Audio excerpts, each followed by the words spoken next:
প্রথম দেখায় মনে হতে পারে এটি কোনো চিড়িয়াখানা, আবার কারোর চোখে হয়তো ধরা দিতে পারে বনের এক টুকরো দৃশ্য। কিন্তু না, এটি বরিশালের বাকেরগঞ্জ উপজেলার শিয়ালখুনি গ্রামের একটি ব্যক্তিগত খামার, আর এখানেই পালন করা হচ্ছে 29টি চিত্রা হরিণ। আমাদের বাড়ি গলাচিপা পটুয়াখালী। আমরা এই জায়গায় বেড়াতে আসছি। এই জায়গায় আমরা বেড়াতে এসে শুনলাম যে এই জায়গায় হরিণের একটা খামার আছে। এই জায়গা দেখতে এলাম, দেখতে ভালোই লাগে। বনে তো এরা দৌড়দৌড়ি করে, এই জায়গা খুব শান্ত। 6 বছর আগে মাত্র 6টি হরিণ শাবক দিয়ে এই খামার শুরু করেন ব্যবসায়ী আবুল কালাম আজাদ। প্রকৃতির প্রতি ভালোবাসা থেকেই গড়ে তোলেন চন্দ্রবিন্দু নামে এই উদ্যোগ।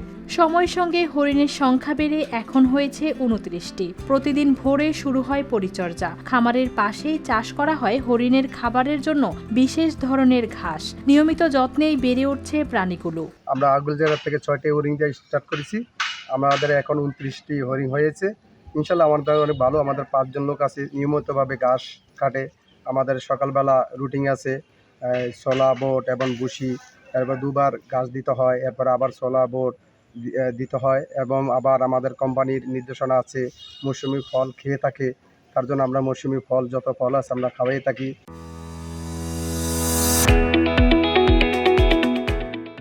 এই খামার দেখতে প্রতিদিনই বিভিন্ন এলাকা থেকে মানুষ আসেন। বিশেষ করে শিশুদের কাছে জায়গাটি বেশ আকর্ষণীয়।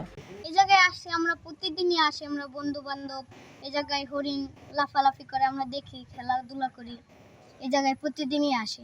না ভয় করে না, আমরা দেখি, তারপর আমরা খেলি। তবে এই উদ্যোগ পরিচালিত হচ্ছে সরকারি অনুমতি নিয়েই। খামার কর্তৃপক্ষ জানায় বন বিভাগ ও পরিবেশ অধিদপ্তরের অনুমোদন রয়েছে। তারা লাইসেন্স নিয়ে গভর্নমেন্টের নির্ধারিত নিয়ম ফলো করে তারা এই হরিণের খামারটি গড়ে তুলেছে। আমি এখনো ওই হরিণ খামারটি দেখতে যাওয়ার সুযোগ হয়নি, আমি চিড়ি দেখতে যাব।